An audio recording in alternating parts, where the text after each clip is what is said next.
오늘 화를 다스리고 꼰대에서 탈출하기를 강연할 노년 플래너 양병선입니다. 최근에 자주 발생하고 있는 보복운전과 층간소음으로 인한 폭행, 그리고 묻지마 살인 및 방화 사건들이 가끔 발생하고 있습니다. 이런 사건들은 욱하는 분노 조절을 못해서 발생하는 사건들이 되겠습니다.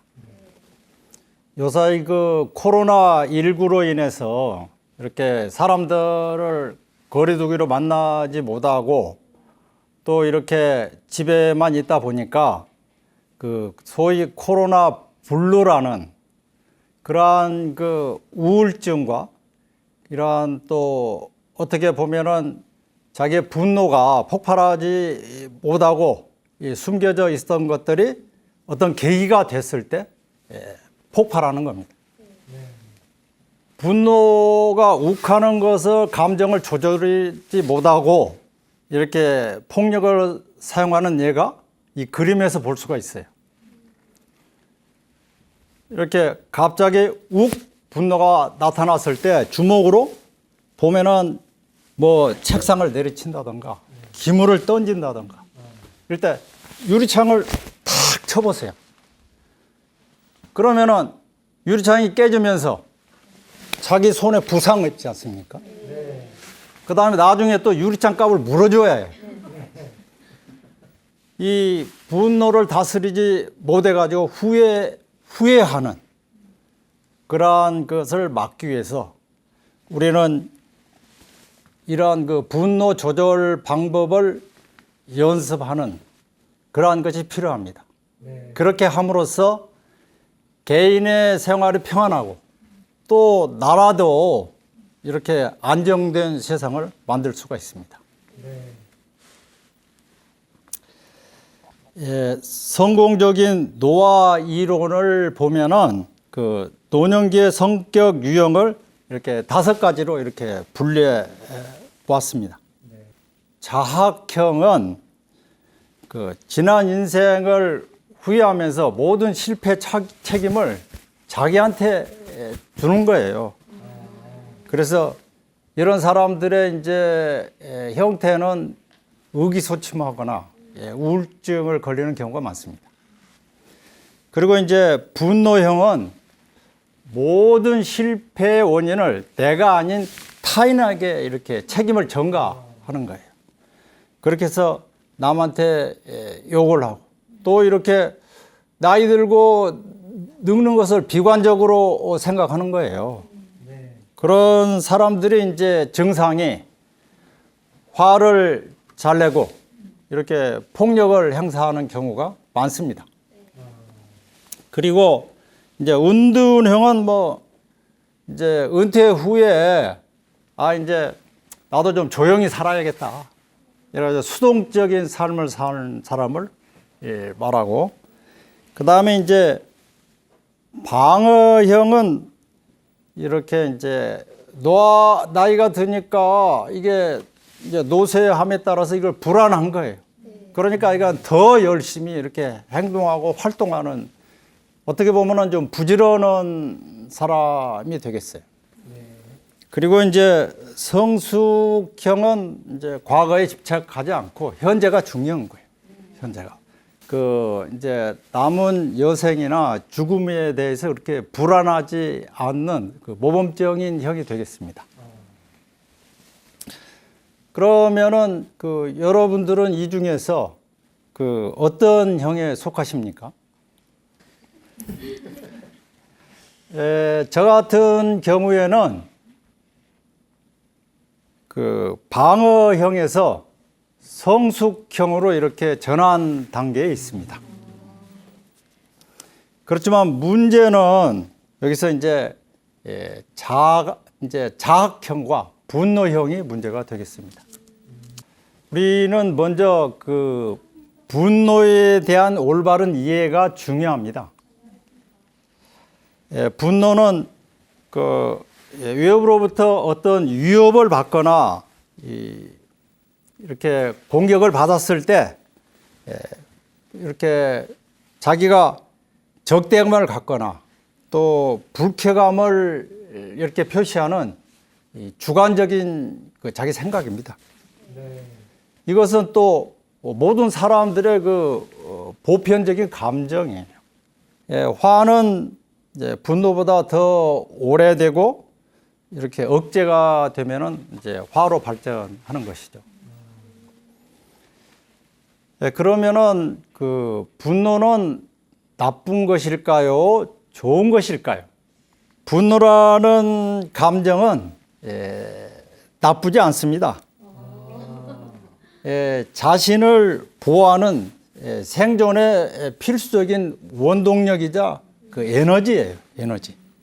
그 사람의 뇌에는 그 이제 그 아미그달라라는 편도체가 있어요. 그 편도체는 어떻게 보면은 그 우리의 내면에 그 5살짜리 그 어린 아이가 자기 내면에 있어요. 다. 이건 누구나 다 있습니다. 그래가지고 그 아이가 외부로부터 공격을 받거나 이럴 때에 이러한 그 불안을 조절하는 겁니다. 그러니까 상대방이 화를 냈을 때는 저 사람이 그 내면 아이가 표출을 한 겁니다. 그래서 그 상대방의 마음을 읽는 자세가 중요합니다. 그래서 이제 우리가 이러한 분노, 내면의 아이를 어떻게 하면은 잘 조절해서 내면 아이가 시키는 대로 하지 않고 내면 아이를 관찰해서 통제하고 조절하는 것이 이제 중요합니다. 그러면은 다음으로 이 분노를 표현하는 게 좋을까요? 그냥 참는 것이 좋을까요? 잘 알고 계십니다. 그래서 분노는 그 참는 것보다 적절하게 표현하는 게 좋다고 합니다. 그렇지만은 이렇게 무작정 이렇게 분노를 표출한다던가 또 이렇게 분노를 계속하다 보면은 그것이 습관이 돼요. 습관이 되고 만성화가 되면은 결과적으로 분노 조절 장애라는 그 병입니다. 분노 조절 장애라는 정말 그 주의가 필요한 상태까지 이르게 된다는 거예요. 중요한 것은 분노의 노예가 되지 말고 분노의 주인이 돼서 자기가 분노를 통제하고 이렇게 조절할 수 있는 훈련이 필요하겠습니다.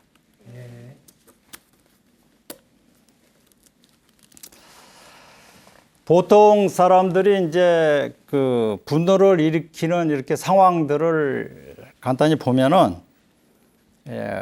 누군가가 자신을 이렇게 무시했을 때 이렇게 자기의 그 낮은 자존감의 상처를 받잖아요. 그랬을 때 분노가 욱 솟아오르는 겁니다. 그리고 이제 당신의 말을 이렇게 오해했을 때나 거짓말을 했을 때 또 자기 말을 듣지 않았을 때 집에서도 그렇지 않습니까? 애들이 자기 말을 듣지 않으면은 화가 나는 거예요. 그것도 한 번 이야기하고 두 번 이야기하고 세 번 이야기했는데도 안 들었을 때는 이제 분노가 막 치솟는 거죠. 그 다음에 이제 우리가 흔히 있는 사례인데 그 운전 중에 이제 갑자기 그렇게 앞차에 끼어들기 그 다음에 이제 진로 방해 이런 거 할 때 이제 분노가 이렇게 치솟는 거죠. 또 이제 그 여자분들 같은 경우 집에서 이렇게 남편을 계속 기다리고 있는데 전화도 없이 밤 늦게까지 안 들어올 때 그때 정말 짜증내고 화나는 거죠. 이러한 그 분노의 그 이 기저 밑에는 그 자기 중심적인 사고, 상대방을 아니고 자기만 먼저 생각하는 거예요. 그 다음에 또 비합리적인 그러한 이 사고방식, 그리고 아까 이야기한 그 낮은 자존감에서 이렇게 표출된다는 겁니다. 분노에 대한 표현 방식은 이렇게 크게 그 외적인 관계와 이 내적인 표현이 있습니다.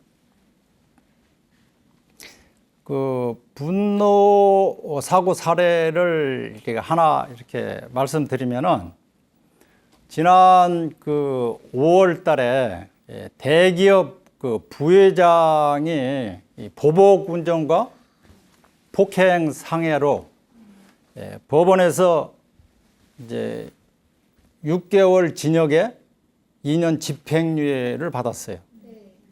이 사항이 이제 그 신문지상에 이제 알려졌을 때 굉장히 사회가 떠들썩해 했습니다. 이 사건을 그 내용을 이렇게 살펴보면은 64세의 부회장이 자기가 이제 그 자기 차인 BMW를 타고 강남에서 운전을 하고 있는데, 중간에 갑자기 이제 40세의 운전자가 이제 벤츠를 타고 있는 사람이 무리하게 끼어든 거예요. 그러니까 운전하다 깜짝 놀라고 하마터면 사고가 날 뻔했잖아요. 분노가 확 치솟는. 그러니까 앞차를 추월해가지고 그 앞으로 갔어요. 앞으로 가다가 갑자기 멈춘 거예요. 그래서 뒷차가 이렇게 부딪히도록 보복 운전을 했습니다. 그러고 나서 뺑소니를 쳤어요. 그러니까 뒤에 이제 운전했던 사람이 막 추적을 해가지고 따라가서 그 자동차를 앞에 딱 서서 경찰서에다 신고했으니까 이제 도망가지 마세요 하고 소리를 쳤어요. 그러니까 이제 이 부회장은 더 이제 이렇게 분노가 치솟아가지고 앞으로 운전하고 밀고 가버린 거예요. 그러니까 상해까지 입히는 그런 그 사고였습니다. 이것이 바로 그 공격형 분노의 그 전형적인 사례가 되겠습니다. 그러니까 그 욱하는 그런 그 이제 분노 감정이 이런 폭력이나 이렇게 방화로 이렇게 이제 발전되는 거예요. 우리나라 사람들이 대체적으로 좀 빨리빨리 하는 그런 그 성격이 많기 때문에 아마 공격형이 뭐 절반 이상이다는 그 연구도 있습니다. 그리고 이제 수동형 분노 관리는 그 분노의 대상을 상대가 아닌 자기 자신, 이게 이제 대상이 되고, 또 자기보다 약한 사람한테 이제 이렇게 분노의 화풀이 대상으로 삼는 거죠. 되게 그런 사람들은 분노를 자기가 끌고 자기한테 했기 때문에 우울증이나 이렇게 우울증이 심화되면 이제 자살에 이르는 길도 있습니다. 그리고 이제 수동형 분노 관리는 보면은 이렇게 꿍 하고 이게 침묵하고 있다가 나중에 복수하는 거죠. 어떻게 보면은 이 사람이 더 무서워요.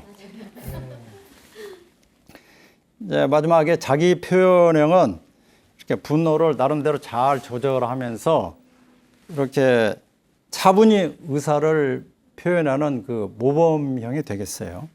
여러분은 그러면은 어떤 분노형에 속하십니까?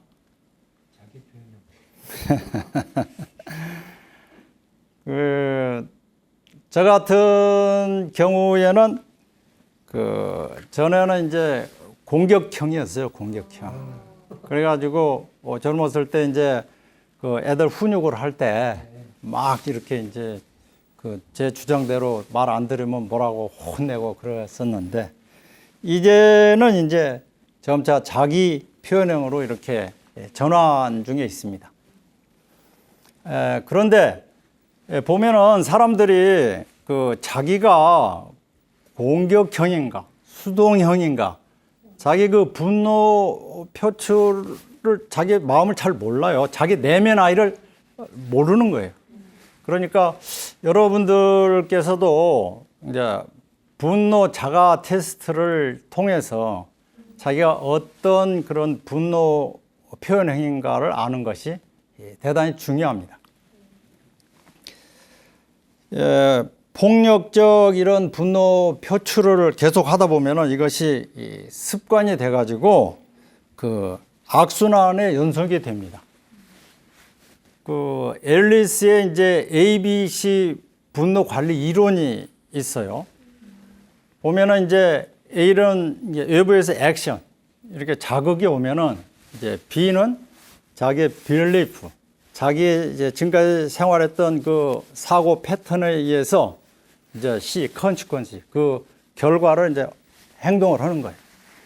그런데 자극이 주어지면은 그 오토마틱 띵킹이라고 그래가지고 자동적인 그 사고, 생각 없이 바로 행동으로 옮기는 거.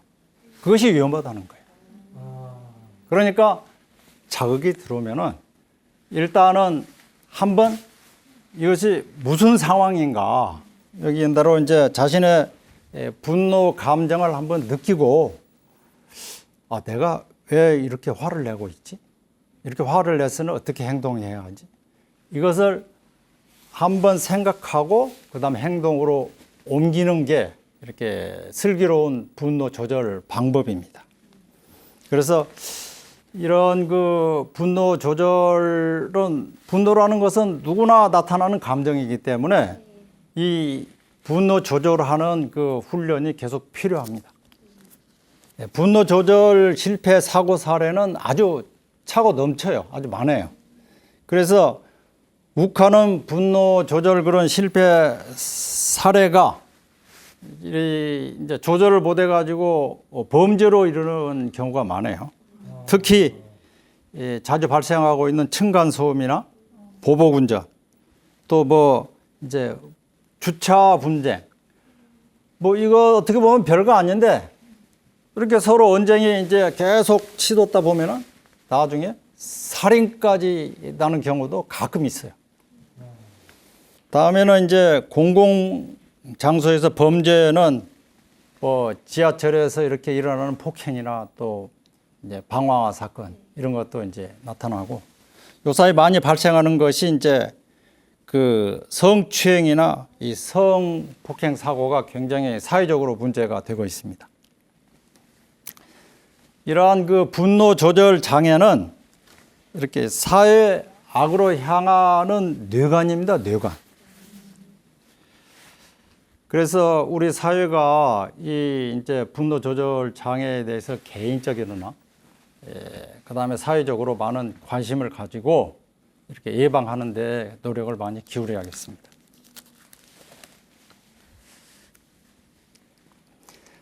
다음에는 그 효과적인 분노 관리 사례를 설명드리겠습니다.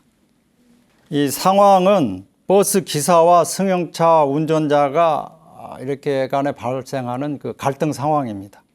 그러니까 거리 축제가 이렇게 벌어져 가지고 좀 상당히 복잡한 상황이에요. 그때 이제 버스 정류장에 이제 버스 기사가 이렇게 진입을 하는데 바로 앞에 버스 정류장에다가 이제 60대 노인분이 운전하다가 거기다 차를 정차하고 누가 내리는 상황이 됐어요. 그러니까 버스 기사가 이거 분노가 폭발한 거예요. 그러면서 하는 말이 여기다 주차하면 어떻게 합니까? 보면 몰라요? 하고 이제 분노를 폭발시켜서 이 얘기를 한 거예요. 그러니까 승용차 운전자는 자기도 가만히 안 있으면 지니까 가만히 있으면은 그래서 축제 때문에 그렇지 않습니까? 하고 이제 반문을 한 거예요. 그러니까 다시 이제 운전 기사가 그래도 봐가면서 해야 할 거 아니에요? 하고 이제 반격을 가한 거예요. 이렇게 하다 보니까 이제 설전이 오가니까 이제 뒤에 차는 계속 밀리고, 그래서 뒤에 사람들이 이제 다 이렇게 막 경적을 울리면서 이제 빨리 가라고 이제 소리치고 있는 상황입니다. 이렇게 해서 이제 맨 처음에 아까 자극, 비난을 하면은 여기 사람은 또 방어를 해요.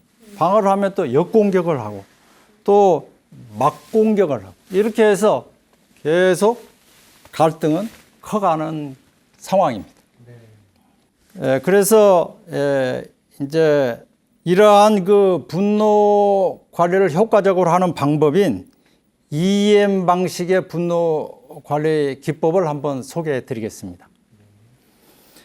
먼저 이제 EM의 약자는 먼저 E자는 이제 exploration 해가지고 이제 탐색하기고 그 다음에 E자는 evaluation에서 평가하기. 그 다음 M은 그 modification 해서 수정하기입니다. 그러니까 탐색 단계에서는 그 운전기사가 공격형으로 이렇게 분노를 욱 하면은 그냥 비난하고 그 다음에 뭐 욕하고 이런 것을 바로 이제 표현하는 형인가를 탐색을 하는 거예요. 그리고 이제 여기서 운전기사의 욕구는 무엇이겠어요? 그 버스를 원활하게 정류장에다 정차시키는 거예요. 그런데 이제 이것을 평가해 보면은 과연 그 버스 기사의 그 공격형인 그 이제 분노 관리 방법이 그 이렇게 합당하게 됐는가? 그러니까 자기 욕구가 앞에서 이야기한 대로 그 정류장에다 자기 버스를 배치하는데 정차를 못했지 않습니까? 그러니까 답변은 아니에요. 그 다음에 이제 현재 해결 방식이 맞는 방식이었습니까? 그렇지 않았어요. 그러니까 결과적으로 평가해 보면은 둘 다 문제가 있었던 겁니다. 그렇게 되면은 이제 자기의 분노 관리 방식을 수정을 해야 하는 거예요. 수정을. 그래가지고 버스 기사가 자기 표현을 이제 침착하게 표현하는 거예요.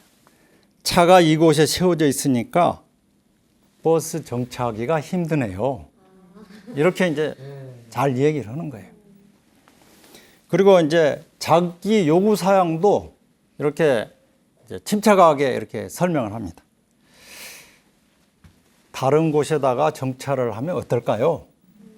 이렇게 이제 명령형이 아닌 권유형으로 이렇게 이제 설명을 하면은 이제 뭐 앞에 그 승용차 운전 기사도 미안해가지고 자기가 잘못된 걸 숙지를 했잖아요. 그러니까 빨리 자리를 비켜줘. 그러면은 이제 우리 그 버스 기사도 감사합니다. 고맙습니다. 이렇게 이제 인사를 하는 거예요. 그렇게 해서 갈등이 마무리되는 겁니다. 그러니까 그 화를 내지 않고도 우리가 분노 조절 방법, 이행 기법을 잘 활용하면은 자기의 욕구, 자기가 하고자 하는 것을 다 성취할 수가 있겠습니다. 그래서 이러한 방식을 숙지하고 이렇게 실천하는 것이 상당히 좋겠습니다. 이제 다음은 좀 직접적으로 화를 다스리는 방법을 한번 소개해 드리겠습니다. 분노는 그러니까 무조건 초기에 제압을 합니다. 초기.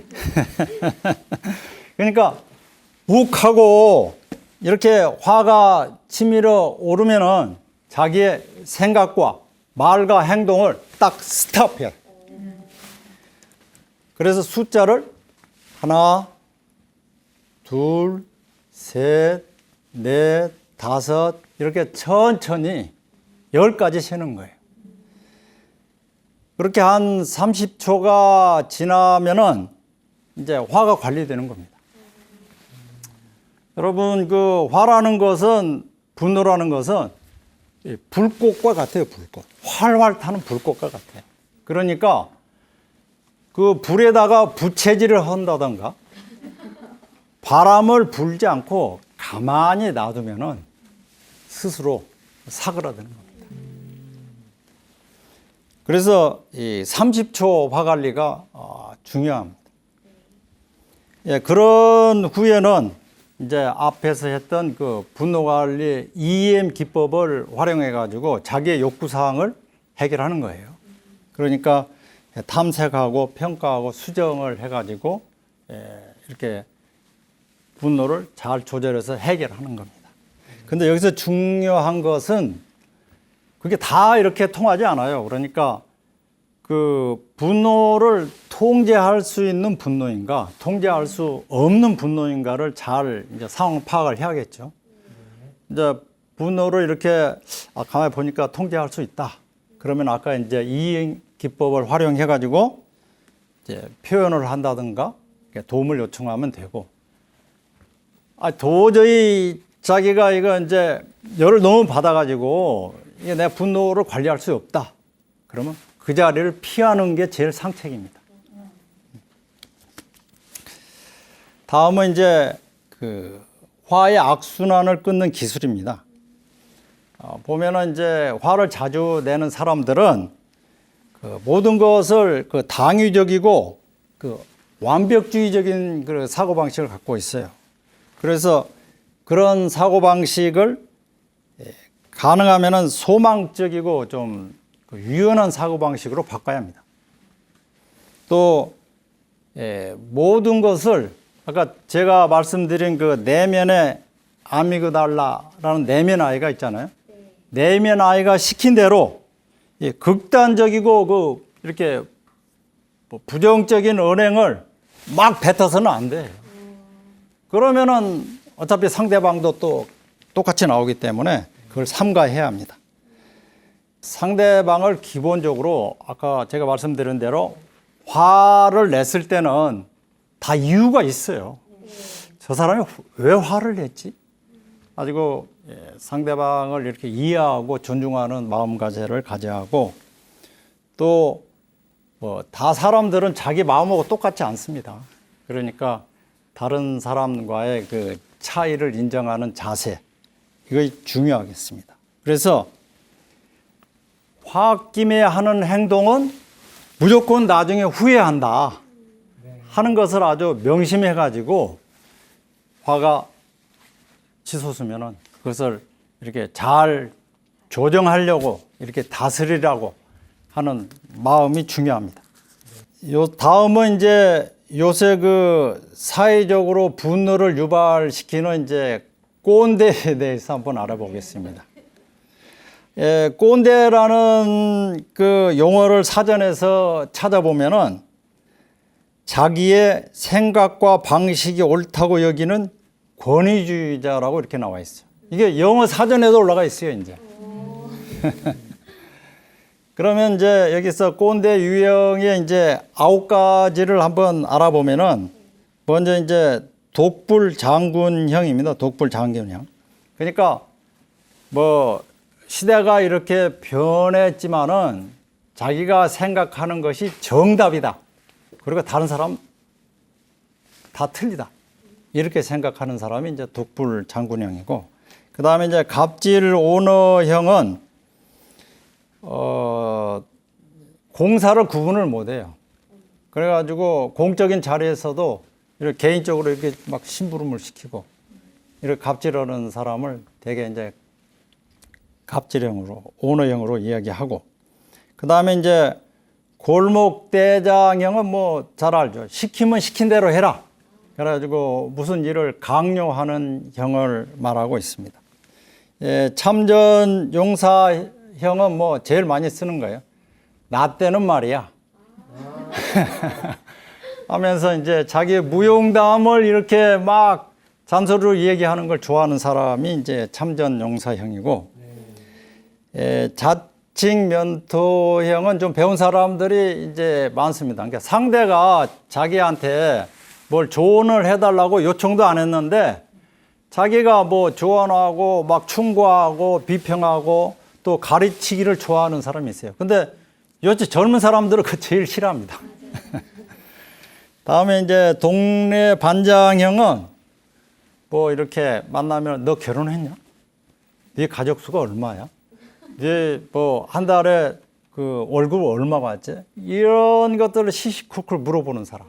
이런 사람들이 이제 동네 반장형이고, 또 사감 선생형은 이제 상대방의 뭐 복장이나 용어나 말투를 잡고는 이제 사사건건 이렇게 지적하는 거예요. 이게 이제 뭐 사감 선생형이고, 이제 독립투사형은 그 개인사보다 회사일, 공적인 일이 우선이다. 그래가지고 개인의 사생활을 희생하도록 계속 강요하는 거예요.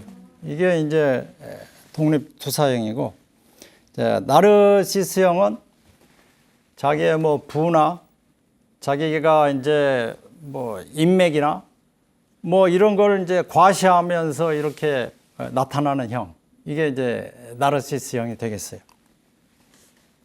그러면은 여러분들 중에서 여러분들은 이 9가지 중에서 어느 형에 속한다고 생각하십니까?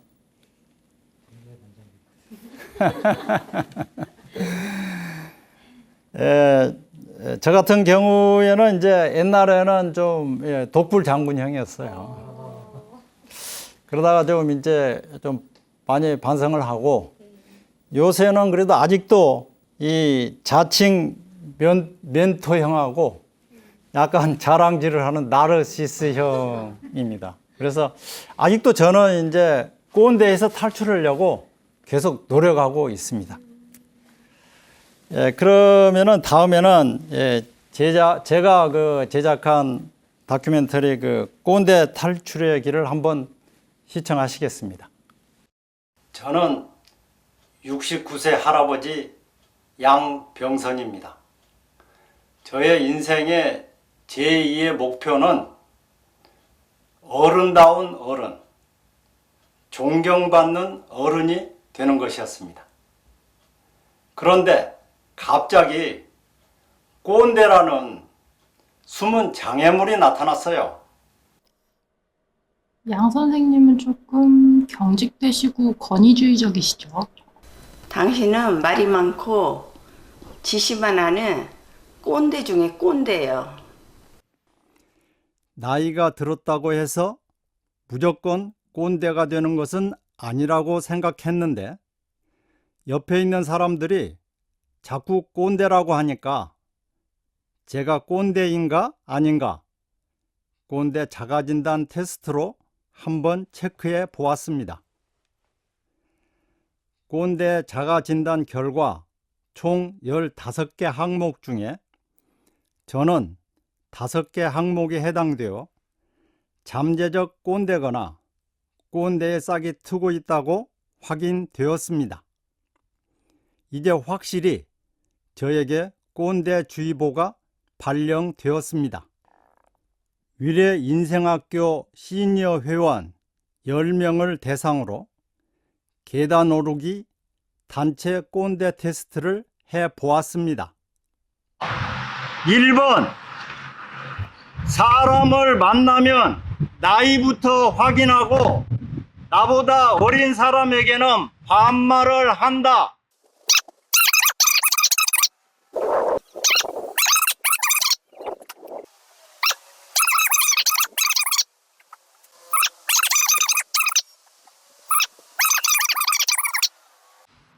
15번, 나보다 더 성실하고 열정적으로 일하는 사람은 별로 없는 것 같다.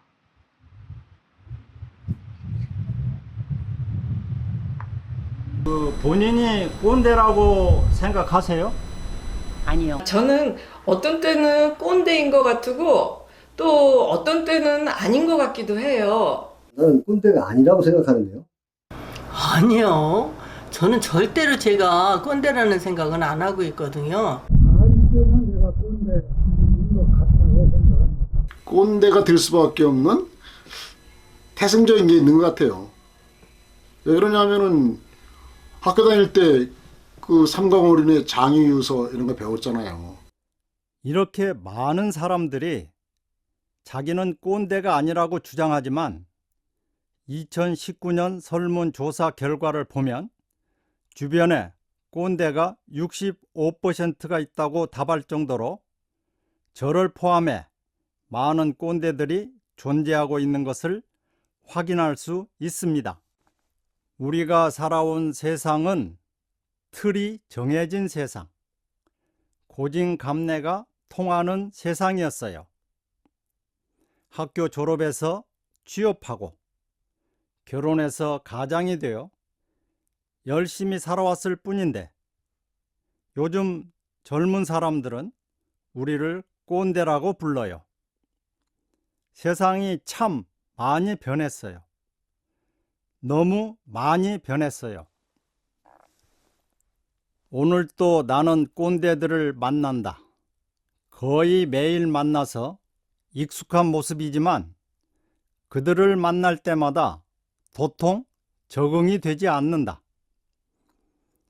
편의점이나 마트에서, 길거리에서, 지하철에서, 병원에서, 공원에서 그들을 마주친다. 그들은 참 쉽게 반말을 내뱉고 항상 자신의 찬 모습으로 누군가를 가르치려고 한다. 자신만이 옳다고 이야기하고 자기 의견에 반대하는 사람에게 손짓을 하며 목소리를 높인다. 늙어서 꼰대질을 계속하다 보면 인간관계가 나빠집니다. 먼저 집에서 가족들에게 외면받고 뒷방으로 밀려납니다.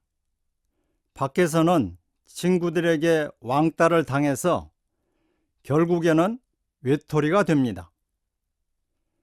혼자 공원이나 거리를 배회하다가 덜컥 아파 눕기라도 하면 누구 하나 돌봐줄 사람이 없어서 고독사를 당하는 노인들이 늘어나고 있는 실태입니다. 이웃에 꼰대 같은 친구들이 여러 명 있어요. 그런데 그 친구들은 인간관계가 원만하지 못해 외로움에 힘들어하는 모습을 보면서 저 모습이 내 모습이 아닐까 생각하게 될 때가 간혹 있어요. 개인과 조직에 꼰대 문화의 문제가 심각하다고 생각한 사람이 72%로 대단히 많아 시니어들이 먼저 관심을 갖고 하나씩 풀어가야겠습니다.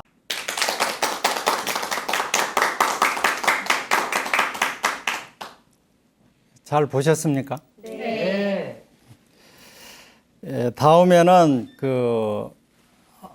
앞에서 보신 바와 같이 꼰대들이 사용하는 전형적인 말투를 한번 보겠습니다. 이것을 꼰대 육하 원칙이라고 하는데 제일 많이 사용하는 게 내가 누군지 알아? 이렇게 좀 권위주의적인 말투를 많이 사용해요. 그 다음에 이제 또 요새 많이 이야기하는 나 때는 말이야. 이런 상투적인 잔소리.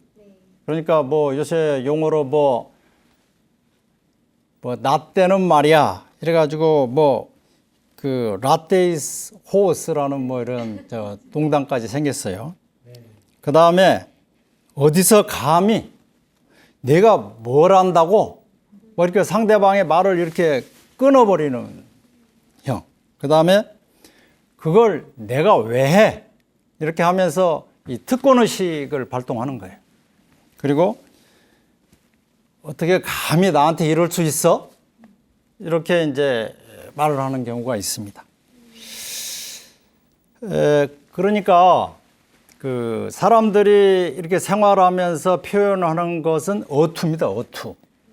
어투를 이렇게 하나만 바꿔도 대인관계가 좋아질 수 있어요. 그런데 이런 소위 이런 꼰대라고 하는 분들은 이 6가지 용어를 아주 상습적으로 사용을 해. 그래서 우리들도 가능하면 이런 말을 하지 않도록, 이런 어투를 사용하지 않도록 조심해야겠습니다. 그리고 다음은 이제 기본적으로 뭐 여러 가지가 있지만은 꼰대 방지 그 5계명이라는 게 있어요. 그래서 아까 이야기한 대로 나이를 묻지 말라는 거예요. 그런데 보면은 이렇게 대화를 나누다가 자기가 약간 수세에 몰리면은 요 나이가 몇 살이야? 건방지게 말이야. 이렇게 나오는 거예요. 그러면 그건 바로 꼰대예요. 그 다음에는 이제 상대가 요청하기 전에, 그러니까 함부로 조언, 충고, 평가, 비판을 하는 거. 그리고 또 가르치려고 하는 거. 그건 요새 젊은 사람들이 제일 싫어하는 것 중에 하나입니다. 그 다음에 이제 자랑을 들으면서 이제 바쁜데 잡아놓고 계속 잔소리 하는 거예요. 그거 싫어하고. 그 다음에 그 당연하게 이게 자기의 그 지위나 나이로 이렇게 뭐 대우받으려고 하는 거. 그러니까 혹시 이제 지하철이나 뭐 이제 버스를 타고 가다가 뭐 이렇게 자리를 양보를 받으면은 일단은 첫째 사양을 하고 또 이렇게 그럴 상황이 되면은 꼭 고맙다고 이렇게 이야기하는 게 좋습니다. 그리고 이제 마지막으로는 그 누구나 다 이렇게 고정관념에 박힐 수 있기 때문에 꼰대가 될 수 있는 거예요. 그런데 자신은 꼰대가 아니라고 이렇게 강력하게 강변하는 사람이 바로 꼰대입니다. 네, 마지막으로 이제 이러한 꼰대에서 어떻게 탈출할 것인가 하는 것은 기본적으로 그 나이가 많다고 이렇게 반말하지 않고 이렇게 존중과 배려로서 대하는 것. 그 다음에 세상은 많이 변했으니까 고정관념을 깨고 유연한 사고방식을 갖는 것. 또 이렇게 세대차나 남녀 차이를 인정하고 서로 공감하는 그런 그 공감력을 향상시켜야겠습니다. 그래서 우리 모두가 이렇게 꼰대에서 탈출해가지고 존경받는 어른이 됐으면 좋겠습니다. 끝으로 그 보나르의 그 명언을 소개하면서 강의를 마무리하겠습니다. 분노하기 쉬운 사람이 받는 벌은 늘 행복 곁에 살면서도 행복을 손에 넣지 못하는 사람입니다. 여러분들은 모두 그 화를 잘 다스리고 그 꼰대에서 탈출해서 행복한 노후가 되셨으면 좋겠습니다. 이렇게 잘 경청해 주셔서 감사합니다.